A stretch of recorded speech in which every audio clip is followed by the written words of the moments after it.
Marginal costing இது வந்து 6.1 page number பார்த்தோன்னா 424 இருக்குது. ஓகே, இது வந்து நார்மல் கான்செப்ட் தான், நீங்கள் ரெஃப் பண்ணிக்கோங்க. அடுத்து வந்து இந்த பாயிண்ட் நீங்கள் ஞாபகம் வச்சுக்கோங்க. மார்ஜினல் காஸ்டிங் இது வந்து ஒரு ஒன் வேர்டாக கேட்கலாம். எக்ஸாம்பிள்ஸ் பார்த்து வச்சுக்கோங்க. மார்ஜினல் காஸ்டிங் வந்து அல்டர்னேட்டிவ் என்ன அப்படின்னு கேட்டாங்க அப்படின்னா அப்சார்ப்ஷன் காஸ்டிங், இது ஒரு ஒன் வேர்டாக வரலாம். ஓகே, கான்ட்ரிபியூஷன் அப்படின்றது பார்த்தோம்னா இது சேல்ஸ் மைனஸ் வேரியபிள் காஸ்ட், அது எப்படி ஃபைன் பண்ணுறது அந்த ஃபார்முலா எக்ஸாம்பிள்ஸ் வந்து கொடுத்துருக்காங்க. Sales minus variable cost equal to contribution. Okay, variable cost அப்படின்றது வந்து என்னெல்லாம் அடங்கும் அப்படின்னா direct material, direct labour, variable cost, இந்த மூணுமே வரும். அடுத்து இந்த absorption costing with marginal costing அப்படின்னு ஒரு வேரியேஷன் இருக்கும். இந்த வேரியேஷன்ஸ் வந்து பார்த்து வச்சுக்கோங்க, ரொம்பவுமே இம்பார்ட்டன்ட் ஆனது. இந்த டிஃப்ரென்ஷியல் காஸ்ட் அனலைசஸ், அப்புறம் essential features of differential cost இது பார்த்துக்கோங்க. அப்புறம் வந்து differential cost analysis, marginal costing இதை பார்த்துக்கோங்க, முக்கியமானது. அப்புறம் லிமிடேஷன்ஸ் ஆஃப் மார்ஜினல் காஸ்டிங் நம்ம வந்து சம்ஸ் வந்து கவர் பண்ணுறோம்.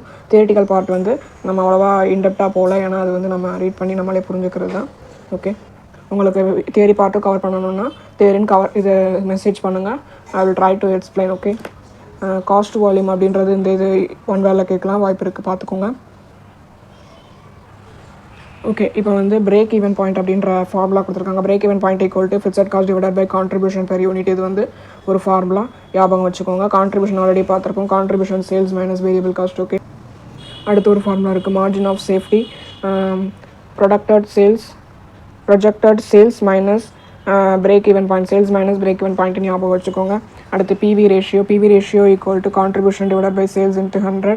ஓகே, அடுத்து பிரேக் ஈவன் பாயிண்டோட இன்னொரு ஃபார்முலா வந்து என்னென்னு பார்த்தோம்னா fixed cost divided by PV ratio. அடுத்து பிவி ரேஷியோட இன்னொரு formula change in contribution divided by change in sales into 100. அப்புறம் வேரியபிள் காஸ்ட் ரேஷியோக்கு வந்து variable cost divided by net sales, இது வந்து முக்கியமானது, பார்த்துக்கோங்க. அடுத்து சேல்ஸோட ஃபார்முலா வந்து sales equal to variable cost plus fixed cost plus target profit, இது ஒன்று இருக்குது. அப்புறம் அதே டார்கெட் ப்ராஃபிட்டுக்கு இன்னொரு ஃபார்முலா இருக்குது, ரெஃப் பண்ணிக்கோங்க. Okay,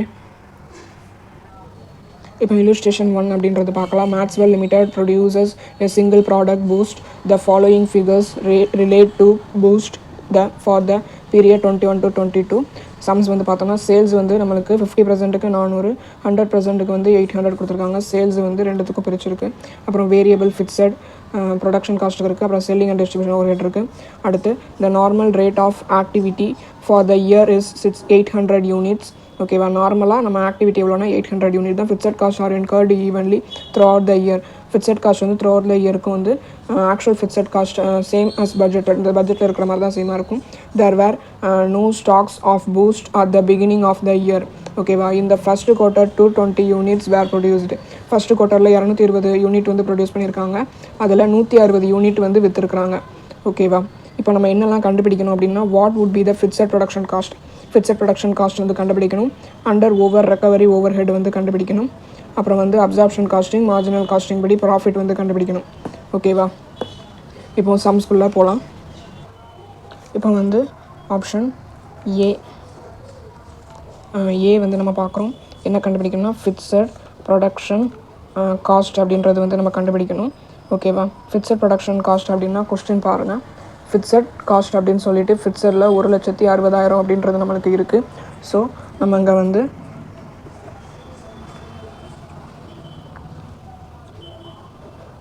budgeted fixed production cost equal to 1,60,60,000 அப்படின்றது நம்மளுக்கு இருக்குது. இப்போ வந்து ஃபஸ்ட்டு குவார்ட்டரில் இப்போ ஃபிக்ஸடாக நம்ம வந்து 800 யூனிட் வந்து நம்ம ப்ரொடியூஸ் பண்ணுறதா சொல்லியிருக்கிறாங்க.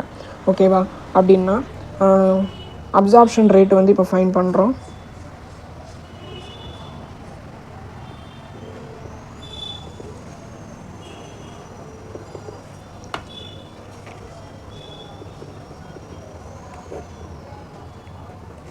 இப்படி போட்டால் நம்மளுக்கு வந்து 20 200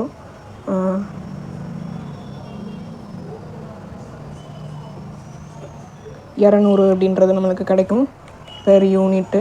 ஓகே, இப்போ இதுதான் நம்மளுடைய ஓவர் ஹெட். இப்போ வந்து ஃபஸ்ட்டு குவார்ட்டருக்கு என்னன்றது பார்த்துடலாம். ஃபஸ்ட்டு குவார்ட்டரில் ஃபிக்ஸட் ப்ரொடக்ஷன் எவ்வளோ அப்படின்னா 220 யூனிட் வந்து ப்ரொடியூஸ் பண்ணியிருக்காங்க. இப்போ இங்கே 200 பெர் யூனிட் அப்படின்றது வருது. அது காஸ்ட் ரேட்டு வந்து 200 ரூபா. ஸோ 200ன்னு போட்டோம்னா 44,000 அப்படின்றது நம்மளுக்கு கிடைக்குது. இப்போ பி பாயிண்ட் அப்படின்றத நம்ம பார்த்தோம்னா பி பாயிண்ட்டில் ஒரு நிமிஷம் பி பாயிண்ட்டில் வந்து ஓவரா அண்டரா அப்படின்றத நம்ம இப்போ பார்க்க போகிறோம். ஓகே, நம்ம ஆல்ரெடி அப்சார்ப்ஷன்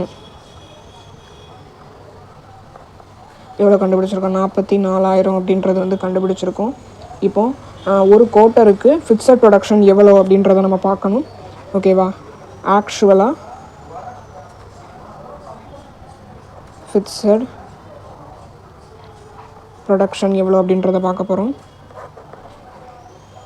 இப்போ 1/4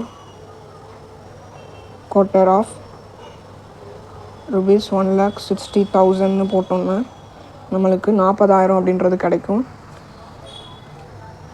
1,60,60,000 இன்ட்டு 1/4 போட்டோம்னா நம்மளுக்கு 40,000 அப்படின்றது கிடைக்குது. ஓகே, அப்படின்னா இங்கே 40,000 40ல் 44 போச்சுன்னா 4,000 அப்படின்றது கிடைக்கி. 4,000 இதுதான் நம்மளுடைய ஓவர் ரெக்கவரி.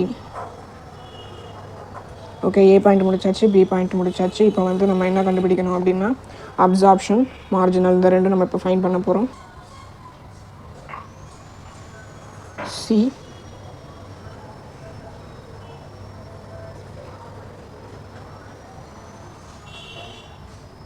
அப்சார்ப்ஷன் காஸ்டிங், இந்த மெத்தட் நம்ம இப்போ பார்க்க போகிறோம். ப்ரொடக்ஷன் ஓவர் ஹெட் இதுக்கு தேவை. ஃபார்முலாஸ் வந்து டிஃபைன் நீங்கள் ஃபுல்ஃபில்லாக பார்க்கணும். அது எப்படி வந்துச்சு அதெல்லாம் பார்க்கணும். ப்ரீவியஸ் வீடியோஸில் நம்ம டீட்டெயிலாக போட்டிருக்கோம், அதை பாருங்கள்.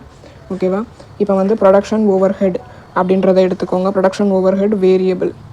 ஓகேவா, கொஸ்டினில் பார்த்தோம்னா ப்ரொடக்ஷன் காஸ்ட் வேரியபிளில் 3,20,000 6,40,000 அப்படின்ட்டுருக்கு. அதை தாங்க போட போகிறோம். 3,20,000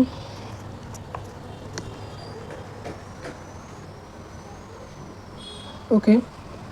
இதில் வந்து இப்போது 400 யூனிட் ஃபிக்ஸடாக இருக்கலாம். சேல்ஸ் யூனிட் வந்து 400, அதுதான் நம்ம இங்கே போடுறோம். டிவைடட் பை 400 போட்டோம்னா 800 யூனிட் அப்படின்றது நம்மளுக்கு கிடைக்கும். அடுத்து 6,40,000 டிவைடட் பை அதே 400 போட்டோம்னா நம்மளுக்கு 800 யூனிட் தான் கிடைக்கும்.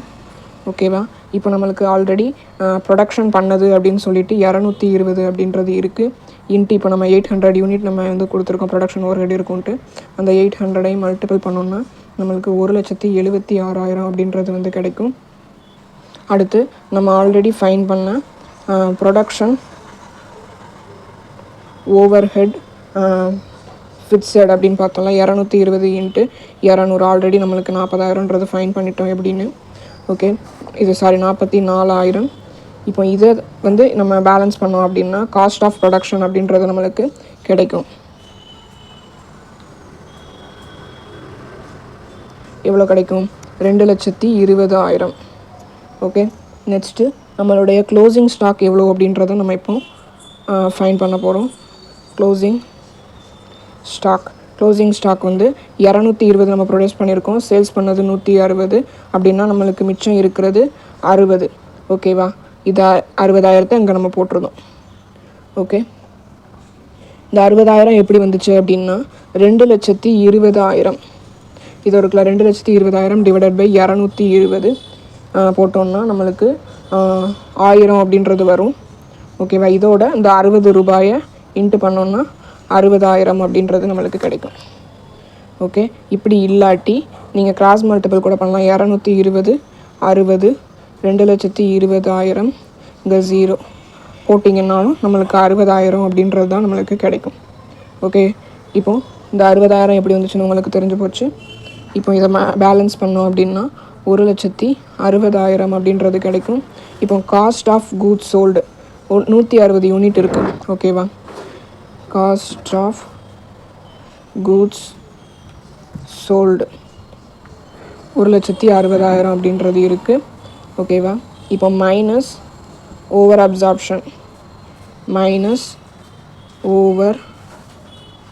அப்சார்ப்ஷன் போட்டோம்னா 4,000 ஆல்ரெடி நம்ம ஃபைன் பண்ணியிருக்கோம். பேலன்ஸ் பண்ணோன்னா 1,56,000 அப்படின்றது இருக்கும்.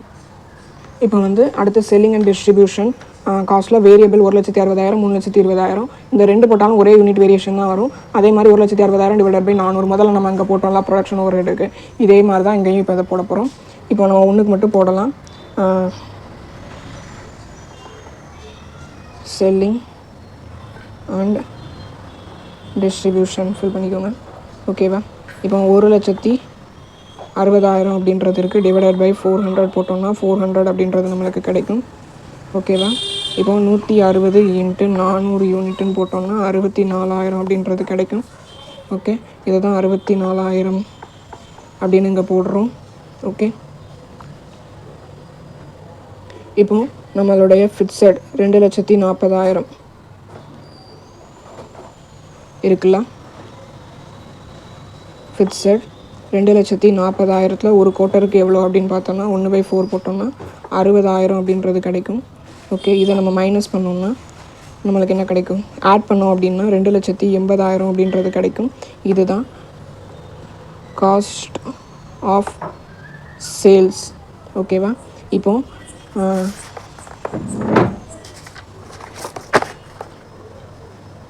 2,80,000 அப்படின்றது நம்மளுக்கு கிடச்சிருக்கு காஸ்ட் ஆஃப் சேல்ஸு. ஆடு ப்ராஃபிட் அப்படின்னு நம்ம கண்டுபிடிக்கணும். இப்போ சேல்ஸ் வந்து நம்மளுக்கு ஆல்ரெடி இருக்குது இல்லையா, 160 இன்ட்டு 2000. இந்த 2000 வந்து எப்படி வந்துச்சு அப்படின்னா 8 லட்சம். அதாவது நம்மளுக்கு சேல்ஸ் வந்து 8 லட்சம் அப்படின்றது வந்து இருக்குது. ஓகே, 8 லட்சம் அப்படின்றது இருக்குது. அந்த 8 லட்சத்தை தான் இங்கே போடுறோம். 8,08,000 டிவைடட் பை 4,000 வேரியேஷன் இருக்குல்ல, அது 2,000 யூனிட். ஓகேவா? இதுதான் ஃபார்மெட்டு. இப்போ இது எப்படி போடுறதுன்னு உங்களுக்கு தெரிஞ்சிருக்கும். இங்கே வந்து நம்மளுக்கு எவ்வளோ வரும்? 3,20,000 அப்படின்றது வரும். இப்போ நம்மளுடைய ப்ராஃபிட் வந்து எவ்வளோவா இருக்கும்னா 2ஐயும் மைனஸ் பண்ணோம்னா 40,000 அப்படின்றது வந்து இருக்கும். உங்களுக்கு இதோட அப்சார்ப்ஷன் காஸ்டிங் வந்து முடிஞ்சிருச்சு. இப்போ மார்ஜினல் காஸ்டிங் வந்து பார்க்கலாம். இப்போ மார்ஜின் காஸ்ட் வந்து பார்க்க போகிறோம். சேல்ஸ் வந்து 160 இன்ட்டு 20,000 அப்படின்றது இருக்குது. ஓகே, இப்போ இது போட்டால் 3,20,000 அப்படின்றது நம்மளுக்கு கிடைக்கும். அடுத்து மைனஸ் வேரியபிள் காஸ்ட், இது 220 இன்ட்டு 800. 800ன்றது எங்கே இருக்குன்னா இதாக இருக்குது பாருங்கள், இதுதான். ஓகேவா? 800ன்றதை போட்டுட்டேன். இப்போ இந்த 800 வந்து 3,20,000 டிவைடட் பை 400 போட்டால் 800 அப்படின்றது வருது. இங்கே 1,76,000 அப்படின்றது வந்துருச்சு. இப்போ மைனஸ் க்ளோசிங் ஸ்டாக் அப்படின்றது போட்டோம்னா 48,000. இப்போ வந்து ப்ரொடக்ஷன் வந்து 220, சேல்ஸு 160 க்ளோசிங். ஓகேவா? இப்போ 60 இன்ட்டு 800 48,000 இப்படி தான் நான் போட்டேன். இப்போது நம்மளுக்கு 1,28,000 அப்படின்றது கிடைக்கும். அடுத்து ப்ரொடக்ஷன் வேரியபிள் ஓவர்ஹெட். இது வந்து 160 ப்ரொடக்ஷன் பண்ணியிருக்கோம் இன்ட்டு 400 இதுக்கு அப்படின்னா 64,000 இப்படி போட்டால் நம்மளுக்கு 1,92,000 அப்படின்றது கிடைக்கும்.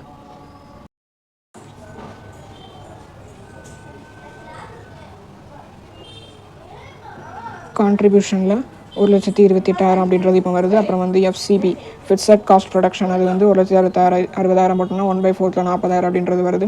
செல்லிங் அண்ட் டிஸ்ட்ரிபியூஷனுக்கு இந்த கால்குலேஷன் போட்டு 60,000 வரும். ப்ராஃபிட் வந்து 28,000 வரும். நான் இதை வந்து ரெக்கார்ட் பண்ணும்போது மிஸ் ஆயிடுச்சு, ஸோ உங்களுக்கு எழுதி பண்ண முடியல, சொல்கிறேன். ஓகே, இப்போ வந்து மார்ஜினல் காஸ்டிங்கில் நம்மளுக்கு எவ்வளோ வந்திருக்குன்னா 28,000 அப்படின்றது வந்திருக்கு ப்ராஃபிட்டு.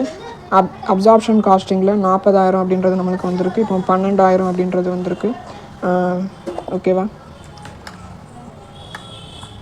இப்படி நீங்கள் பார்க்கல அப்படின்னா இப்போ 60 நம்மளுக்கு இருக்குது, 200 யூனிட் அப்படின்றத நம்ம பார்த்தோம். இதை போட்டோன்னா நம்மளுக்கு 12,000 அப்படின்றது வரும். இந்த மெத்தட் அப்படி இல்லாட்டி இந்த மெத்தட் ஃபாலோ பண்ணிக்கோங்க. இந்த சம்ஸ் வந்து கம்ப்ளீட் ஆயிடுச்சு. உங்களுக்கு இது ரொம்பவுமே யூஸ்ஃபுல்லாக இருக்கும் நான் நம்புகிறேன். எதுவும் இதில் டவுட் இருந்துச்சுன்னா கமெண்ட் பண்ணுங்கள். எதுவும் ரெக்கமெண்ட் பண்ணணும் அப்படின்னாலும் நீங்கள் தாராளமாக கமெண்ட்டில் சொல்லலாம். ஓகே, தேங்க்ஸ் ஃபார் வாட்சிங். Please subscribe. அடுத்து illustration 2 அப்படின்றது இருக்குது. ABC limited incurs fixed cost of rupees 3 lakhs. இது வந்து ஃபிக்ஸட் காஸ்ட்டு பெர் ஆனம் கொடுத்துருக்காங்க. It is a single product company with annual sales budgeted to be 70,000 unit at a sales price of rupees 300 per unit. Sales price வந்து 300 per unit க்கு. Okay, variable cost or rupees variable cost or 285 per unit. இது வந்து variable cost. இப்போ the company is deliberating upon an increase in the selling price of the product of rupees 350 per unit. This shall be recorded in order to improve the quality of the product. It is anticipated that despite increase in the selling price, the sales volume shall remain unaffected. However, the fixed cost shall increase to rupees 4,50,000 per annum and the variable cost to rupees 330 per unit. You are required to draw a profit volume graph and determine the break even point. நம்ம வந்து என்ன பண்ணணும்னா profit volume வந்து graph பண்ணணும், அப்புறம் break even point வந்து பண்ணணும், அப்புறம் வந்து also draw on same graph second profit volume graph and given your comments. Okay friends, இப்போ வந்து ஃபார்முலா போட்டிருக்கேன். Contribution equal to sales minus variable cost into selling sales budget. ஓகேவா? இப்போ கான்ட்ரிபியூஷன் வந்து நம்மளுக்கு 300 ரூபா, சேல்ஸ் வந்து 300 ரூபா, வேரியபிள் காஸ்ட் வந்து 285 இன்ட்டு செல்லிங் பட்ஜெட் வந்து 70,000 போட்டோன்னா 1080 ரூபா வரும். இதில் ஃபிக்ஸட் காஸ்ட்டை மைனஸ் பண்ணோம்னா 300 ரூபா ஃபிக்ஸட் காஸ்ட் மைனஸ் பண்ணால் 750 அப்படின்றது கிடைக்கும். இதுதான் கான்ட்ரிபியூஷன். அப்புறம் செல்லிங் ப்ரைஸில் பார்த்தோன்னா variable cost into sales budget. இதில் பார்த்தோன்னா 300 ரூபா selling price, variable cost 330 into budget வந்து 70,000, ஃபிக்ஸட் காஸ்ட்டு 480 இருக்குது. அதை மைனஸ் பண்ணோம்னா நம்மளுக்கு 950 வரும். இப்போ அடுத்த பாயிண்ட் வந்து சேல்ஸ் மைனஸ் வேரியபிள் காஸ்ட் 300 ரூபா மைனஸ் 285 15 வருது, 380 மைனஸ் 330 போட்டோன்னா 20 வருது. ஓகேவா? 2 பேருக்கு நம்ம பார்க்குறோம்ல. இப்போ வந்து பிரேக் ஈவன் பாயிண்ட் பார்க்க போகிறோம். Fixed cost divided by fixed cost divided by PV ratio. இந்த இடத்துல fixed cost divided by contribution per unit அதான் ஃபார்முலா போட்டுருக்கோம். 3 லட்சம் டிவைடட் பை நம்ம அந்த கான்ட்ரிபியூஷன் 15 போட்டோம்னா 20,000, 4,80,000 டிவைடட் பை 20,000 போட்டோம்னா 22,500. இப்போ நம்ம சார்ட் வந்து ப்ரிப்பேர் பண்ணலாம். பிரேக் ஈவன் பாயிண்ட் வந்து நம்ம கண்டுபிடிச்சிட்டோம். இதுதான் ஆன்சர். இப்போ வந்து என்ன பண்ணுறோம், சார்ட் போட போகிறோம். சார்ட் போடுறதுக்கு முன்னாடி ஒரு மேட்ரு இருக்குது. என்ன அப்படின்னா, இப்போ வந்து 15 நம்மளுக்கு ஃபஸ்ட்டு அதை வந்து 15 எட்ஸ்ன்னு போட்டுக்கலாம். இதுக்கு எவ்வளோ அப்படின்னா மைனஸ் 3 லட்சம் அப்படின்னு போட்டுக்கிறேன். Equal to 20 eights minus 4,50,000. ஓகேவா? இப்போ இதை போட்டோம்னா நம்மளுக்கு வந்து எட்ஸ் ஈக்குவல் டு 150 டிவைடட் பை 5 அப்படின்னு வரும். இப்படி போட்டால் 30,000 அப்படின்றது வரும். இதுதான் மெர்ஜிங் பாயிண்ட்டு. ஓகேவா? இப்போ நம்ம சார்ட் போடலாம். இந்த சார்ட் பார்த்தோம் அப்படின்னா 20,000 இந்த இடத்துல மெர்ஜ் ஆகுது. அதாவது நம்மளாக போடுறது தான். இந்த இடத்துல 4,05,000 இது 4,50,000 அப்படின்றது இங்கே இருக்குது. 3 லட்சம் அப்படின்றது வந்து இங்கே இருக்குது. இந்த இது 4,50,000 22,500 நிற்கி, இந்த 3 லட்சம் அப்படின்றது வந்து 20,000 நிற்கி. இந்த ரெண்டையும் மெர்ஜ் பண்ணக்கூடிய பாயிண்ட்டு 30,000. ஓகேவா? இதுதான் ப்ரெசன்ட் சிச்சுவேஷன். ஓகேவா? உங்களுக்கு இந்த சார்ட் எப்படி போடுறதுன்னு தெரிஞ்சிருக்கும், எப்படி சம் போடணுன்றது தெரிஞ்சிருக்கும்னு நான் நம்புகிறேன். இந்த மாதிரி பயனுள்ள வீடியோக்கள் நீங்கள் பார்க்கணுன்னு நினச்சிங்கன்னா சப்ஸ்கிரைப் பண்ணிக்கோங்க. வேறு ஏதாவது ரெக்கமெண்ட் இருந்தாலும் சொல்லுங்கள். அடுத்து போகலாம்.